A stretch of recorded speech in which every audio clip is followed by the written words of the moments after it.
कहा जाता है कि हर किसी का एक दिन आता है। महाभारत में जयद्रथ ने अर्जुन के अलावा बाकी पांडवों को अकेले रोक लिया था चक्रव्यूह में जाने से, जिसके कारण अभिमन्यु मारा जाता है। यह जानकर अर्जुन बहुत गुस्से में थे। तब श्री कृष्ण उन्हें बताते हैं कि पार्थ, आज तुम भी होते तो जयद्रथ को नहीं रोक पाते, क्योंकि आज उसका दिन था। उस पर भगवान शिव का वरदान था कि सिर्फ एक दिन पांचों पांडव मिलकर भी उसे नहीं रोक पाएंगे। वह वरदान वाला दिन उसका आज का था।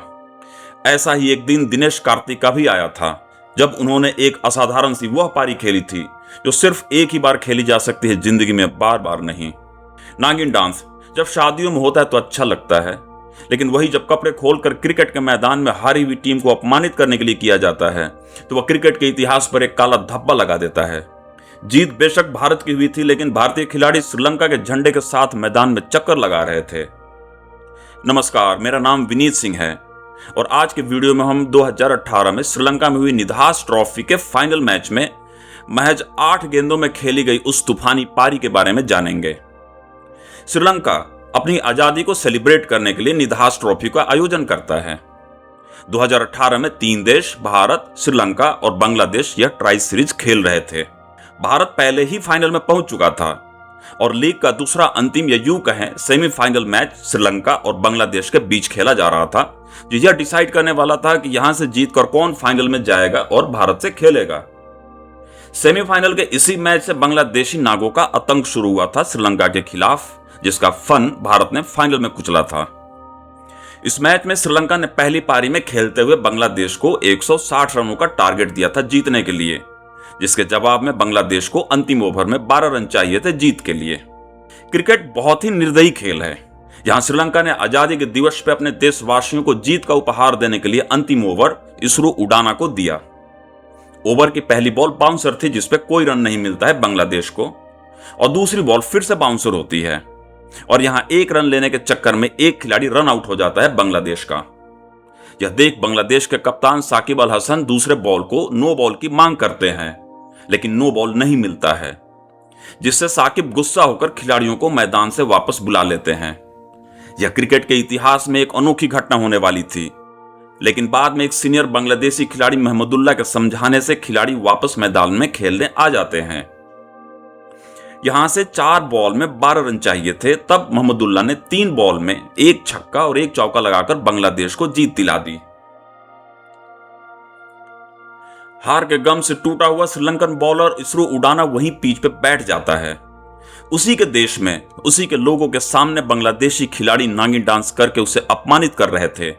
यह डांस और घिनौना तब हो गया जब कप्तान साकिब अल हसन शर्टलेस होकर मैदान में नागिन डांस करने लगते हैं और दर्शकों को चिढ़ाने लगते हैं। इन नागों का आतंक यहीं नहीं रुकता है। ड्रेसिंग रूम में लगे कांच के दरवाजे को भी इन लोगों ने तोड़कर तहस नहस कर दिया था। श्रीलंका को उसकी आजादी दिवस पर अपमान और शर्मिंदगी दी थी बांग्लादेश ने। हार जीत से परे इस घिनौने नृत्य ने उस दिन श्रीलंका के दर्शकों को खून के आंसू रुलाया था। लेकिन नागों के इस आतंक को दर्शकों के बीच बैठा एक और शख्स गुस्से से देख रहा था और कुछ मंसूबे बना रहा था, और यह शख्स कोई और नहीं था, यह था भारतीय टीम का कप्तान रोहित शर्मा। अब फाइनल में भिड़ंत थी भारत और बांग्लादेश की। श्रीलंका के प्रेमदासा स्टेडियम में उस दिन भारतीय समर्थकों में सबसे ज्यादा श्रीलंका के दर्शक थे, जो अपने हाथों में भारतीय झंडा लेकर भारत का समर्थन करने आए थे। इधर भारतीय टीम के 4 सीनियर खिलाड़ी विराट कोहली, धोनी, हार्दिक पांड्या और बुमराह टीम में नहीं खेल रहे थे, क्योंकि इन्हें साउथ अफ्रीका सीरीज के बाद आराम दिया गया था। इन 4 सीनियर खिलाड़ियों की गैर मौजूदगी को देखकर बांग्लादेश का हौसला बढ़ चुका था। इधर रोहित शर्मा भी भली भांति जानते थे कि यहां हार का मतलब क्रिकेट की आम जीत जैसी हार नहीं होने वाली है। यहां हार का मतलब था नागों के आतंक से अपमानित होकर जहर का घूंट पीना। बांग्लादेश ने पहले खेलते हुए 166 रन बनाकर भारत को जीत के लिए 20 ओवर में 167 रन का टारगेट दिया था। अब आती है इंडिया की पारी। पारी की शुरुआत करने रोहित शर्मा और शिखर धवन पिच पे आते हैं। अपनी पारी की शुरुआत में ही हिटमैन का बल्ला चलने लगा था। दूसरे ओवर में हिटमैन ने 2 छक्के और 1 चौका लगाकर 17 रन लूट लिए थे। तो वहीं तीसरे ओवर की शुरुआत में ही शिखर धवन ने भी 1 छक्का लगाकर 2 ओवर्स और 1 बॉल पे ही इंडिया का स्कोर 30 रन पहुंचाकर अपने मंसूबे बता दिए थे। लेकिन इसी ओवर में एक झटका लगा और शिखर धवन आउट हो गए महज 10 रन बनाकर। और दूसरा झटका भी जल्दी ही लगा जब सुरेश रैना को 0 रन पर रुबेल हुसैन ने आउट कर दिया था। यहां से इंडिया की लड़खड़ाती पारी को फिर से रोहित और केएल राहुल ने संभाला। पारी आगे बढ़ ही रही थी कि नागों ने केएल राहुल को भी डस लिया और राहुल चलते बने रुबेल की बॉल पे। फिर आते हैं मनीष पांडे। रोहित शर्मा पे इन नागों के जहर का असर कुछ भी नहीं हो रहा था और हिटमैन इनके फनों पे पैर रखते हुए बढ़ते चले जा रहे थे और उन्होंने इस तरह 50 रन भी बना लिया। यहां पारी को धीमा होते देख हिटमैन छक्का मारने के चक्कर में कैच थमा बैठते हैं और 56 रन बनाकर आउट हो जाते हैं। रोहित को आउट करके नजलूम इस्लाम उनके सामने ही पिच पर नागिन डांस करके चिढ़ाने लगा। रोहित शर्मा गुस्से भरी आंखों से पिच पर बैठकर सिर्फ उसे घूरते रहे। नजलूम इस्लाम को पता ही नहीं था कि हिटमैन का गुस्सा कई गेंदबाजों का करियर भी खा चुका था। खैर, इसके बाद आते हैं विजय शंकर। मनीष और विजय शंकर दोनों ही उस दिन फॉर्म में नहीं थे, फिर भी किसी तरह पारी को 17वें ओवर में 132 रन तक पहुंचाते हैं जैसे तैसे। और इस तरह से लास्ट के 3 ओवर्स में 35 रन की जरूरत होती है इंडिया को जीतने के लिए। यहीं से क्लाइमेक्स स्टार्ट होता है पूरी सीरीज का। सिर्फ 18 गेंद और 35 रन। और 18वें ओवर में बॉलिंग की कमान मुस्तफिजुर रहमान को दी थी बांग्लादेश ने। 18वें ओवर की लगातार 4 गेंदों को विजय शंकर छू भी नहीं पाए और सभी गेंद डॉट चली गई। विजय शंकर के बल्ले को मानो उस दिन बॉल से दुश्मनी हो गई थी। दोनों दूर से ही दुआ सलाम करके निकल जा रहे थे, संपर्क तो हो ही नहीं रहा था। 5वीं बॉल पे भी लेग बाई का 1 रन मिला और स्ट्राइक पे आ गए मनीष पांडे। 6ठी बॉल पर वह भी कैच आउट हो जाते हैं और इस तरह 6 बॉल में सिर्फ 1 रन आया, वह भी लेग बाई से। और अब सिर्फ 12 गेंदों में 34 रन की जरूरत थी। यहां से बांग्लादेश को लगने लगा था कि भारत के तर्कश के सभी तीर खत्म हो गए हैं। अब जो बचे हैं वो केवल खोटे सिक्के ही हैं और इनसे कुछ भी नहीं होने वाला है। मैदान से लेकर स्टेडियम के अंदर दर्शकों में बैठे सभी नाक फन निकालकर नाचने लगे थे। अपमान का जहर डसने को इतने बेताब थे कि 12 गेंदों का भी इंतजार नहीं हो रहा था उनसे।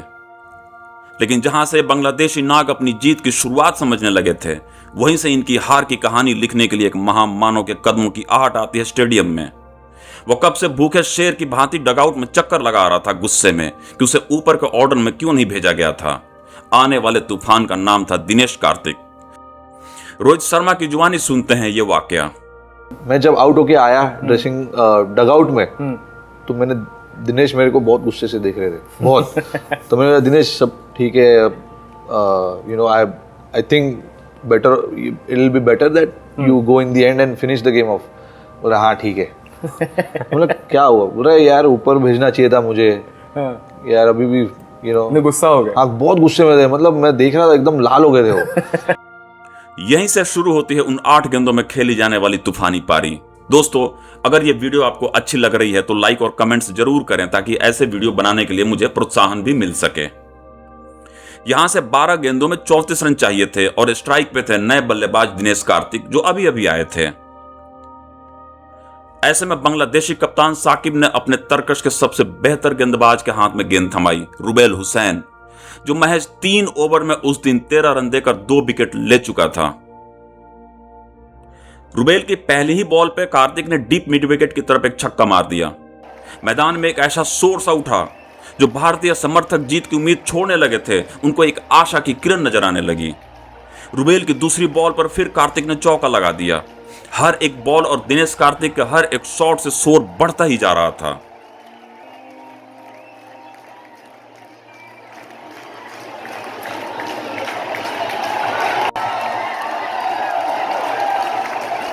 रुबेल की तीसरी बॉल पर कार्तिक ने फिर से एक छक्का लगा दिया। इन 3 गेंदों पर हुई पिटाई ने ही बांग्लादेश की कमर तोड़ दी थी। बांग्लादेशी नाग इकट्ठे होकर सोचने लगे कि यह कौन सा नया सपेरा बीन लेकर आ गया। वहीं अभी से ही स्टेडियम में दर्शकों का नागिन डांस स्टार्ट होने लगा था, लेकिन अब श्रीलंका के दर्शक नाचने लगे थे खुशी से। उनको अपने अपमान का बदला लेने वाला एक मसीहा नजर आने लगा था। रुबेल की चौथी बॉल खाली चली जाती है और इस पर कोई रन नहीं बनता है। फिर 5वीं बॉल पर कार्तिक 2 रन लेते हैं और 6ठी बॉल पर फिर चौका लगाकर कुल 22 रन बटोर लेते हैं इस बांग्लादेश के तुरुप के इक्के के एक ही ओवर में। अब 6 गेंदों में 12 रन चाहिए थे और स्ट्राइक पे थे विजय शंकर, जिनका बल्ला आज खामोश रहा था। वहीं दूसरी तरफ कार्तिक महज 6 गेंदों में 22 रन बनाकर अपनी स्ट्राइक के लिए बेचैन हो रहे थे। लास्ट ओवर करने आए थे सौम्य सरकार, जिनकी पहली ही बॉल वाइड गई। अब 6 गेंदों में 11 रन चाहिए थे। सौम्या सरकार ने फिर से गेंद फेंकी और वही पुराना किस्सा, विजय शंकर छू भी नहीं पाए। अब 5 गेंदों में 11 रन चाहिए थे। विजय शंकर लाचारी से आसमान की तरफ देखते हैं। उनको भी अपनी लाचारी दिखने लगी थी। वहीं स्टेडियम के दर्शक भी खामोश होने लगे थे। अगली बॉल पे विजय शंकर सिंगल लेते हैं और स्ट्राइक मिलती है कार्तिक को। अब 10 रन चाहिए थे सिर्फ 8 गेंदों में। कार्तिक को स्ट्राइक पर देखकर फिर से दर्शकों में एक शोर सा उठता है, लेकिन तभी तीसरी गेंद पर भी कार्तिक को एक ही रन मिल पाता है और अब 9 रन चाहिए थे महज 3 गेंदों में और स्ट्राइक पे फिर से थे विजय शंकर। बांग्लादेशी इस मौके को छोड़ना नहीं चाहते थे। जब थर्ड मैन ड्रिंक लेकर मैदान में आया तो सुनील गावस्कर नाराज भी हुए कि ये मोमेंटम को ब्रेक करने के लिए बांग्लादेशी खिलाड़ी कर रहे थे। लेकिन इस बार चौथी बॉल पे विजय शंकर का बल्ला चल गया और उन्होंने एक चौका लगा दिया। अब सिर्फ 2 गेंदों में 5 रन चाहिए थे। मैदान पे सौम्या सरकार तो डगआउट में बैठे बांग्लादेशी खिलाड़ियों के हाथ सिर पे जा चुके थे कि तभी 5वीं गेंद पे विजय शंकर का एक असंभव सा लगने वाला कैच हो जाता है और ये आउट हो जाते हैं। लेकिन तब तक दिनेश कार्तिक दौड़कर स्ट्राइक वाली पोजीशन पे आ चुके थे। उस समय अभी वाला नियम नहीं था। अब चाहिए थे सिर्फ 1 गेंद पे 5 रन जीतने के लिए। स्टेडियम में ऐसा सन्नाटा मानो मातम सा फैल गया हो। कहीं खिलाड़ी सिर पे हाथ रखकर बैठ गए थे तो कहीं खिलाड़ियों की बेचैनी से चहलकदमी बता रही थी कि इस आने वाली 1 गेंद में क्या तूफान आने वाला है। बतौर रोहित शर्मा इस बॉल से पहले वो उठकर ड्रेसिंग रूम में चले गए थे। विजय शंकर ने एक चौका मारा, फिर वो आउट हो गए। फिर लास्ट बॉल में 5 रन चाहिए थे। काफी नर्वस थे सब लोग ड्रेसिंग रूम में कि क्या होगा क्या होगा। तो मैं भी नर्वस था। मैं पैड उतार के अंदर चला गया। मैं देख भी नहीं रहा था लास्ट बॉल। अगर बांग्लादेश जीत जाता तो नागों के आतंक का नंगा नाच होने वाला था और यह बात दिनेश कार्तिक भी जानते थे। अब 1 गेंद पर जीत के लिए 5 रन चाहिए था। अब एक ही मात्र विकल्प था छक्के का। चौका मारने पर मैच टाई हो जाता। इसलिए कार्तिक ने सोचा मैं छक्के के लिए ही जाऊंगा। इंडियन फैंस के साथ साथ श्रीलंकन फैंस भी इंडिया के लिए भगवान से प्रार्थना कर रहे थे। सभी सांसें थामे उस अंतिम बॉल का इंतजार कर रहे थे। आखिर वो पल आ गया जब सौम्या सरकार ने गेंद फेंकी। उन्होंने ऑफ स्टंप के बाहर यॉर्कर डालने की कोशिश की। वो लगभग अपने प्लान में कामयाब भी हो गए थे। उन्होंने सोचा था कि बॉल कार्तिक के आर्क से दूर रखूंगा, लेकिन कार्तिक उनसे 2 कदम आगे निकले और पहले से ही सफल करके ऑफ स्टंप के बाहर आ गए थे। और एक बॉल जो ऊपर तो थी लेकिन परफेक्ट यॉर्कर नहीं थी, उसको कवर के ऊपर से एक फ्लैट छक्का लगा दिया। छक्का लगते ही सब कुछ बदल गया। जो फैंस सांस थामे मैच देख रहे थे वो उग्र हो गए। वो चाहे इंडियन फैंस हो या श्रीलंकन फैंस, सब जोर जोर से नागिन डांस करने लगे थे। इंडियन फैंस खुश थे कि बांग्लादेश से हारने का कलंक तो नहीं लगा, तो वहीं श्रीलंकन फैंस को ऐसे लग रहा था जैसे श्रीलंका ने ही बांग्लादेश को हराया हो। टीम इंडिया जीत गई थी। एक ऐसा शोर मचा था कि आसमान फटा जा रहा था। बांग्लादेशी नागों का फन जमीन पर गिरा पड़ा था। स्टंप माइक पे सौम्या सरकार के रोने की आवाज साफ सुनाई दे रही थी, तो वहीं कैमरे पर श्रीलंका के दर्शकों का नागिन डांस दिखाई दे रहा था। सांपों को उनकी बॉम्ब में ऐसा डाल दिया गया था कि दोबारा वह किसी को डसने के लायक नहीं थे। लेकिन एक काम अभी भी बाकी था। श्रीलंकन दर्शकों को जो अपमान और घाव दिया था, इन सपोलों ने उस पर मरहम लगाने का काम। और फिर जो हुआ वह इससे पहले कभी नहीं देखा गया था क्रिकेट के इतिहास में। टीम इंडिया मैच जीती थी, लेकिन खिलाड़ियों ने श्रीलंका का झंडा लेकर मैदान में चक्कर लगाने शुरू कर दिए, मानो जीत श्रीलंका की हुई हो। उन्हीं नागों के सामने श्रीलंका का झंडा मैदान में घूम रहा था, जिनके पैरों में भारतीय खिलाड़ियों ने बेड़ियां बांध दी थी। और यह हुआ था दिनेश कार्तिक के द्वारा महज 8 गेंदों में खेली गई उस 29 रनों की पारी से। मिलते हैं किसी अगले कहानी में। तब तक आप लोग इस वीडियो को लाइक एंड शेयर जरूर करें।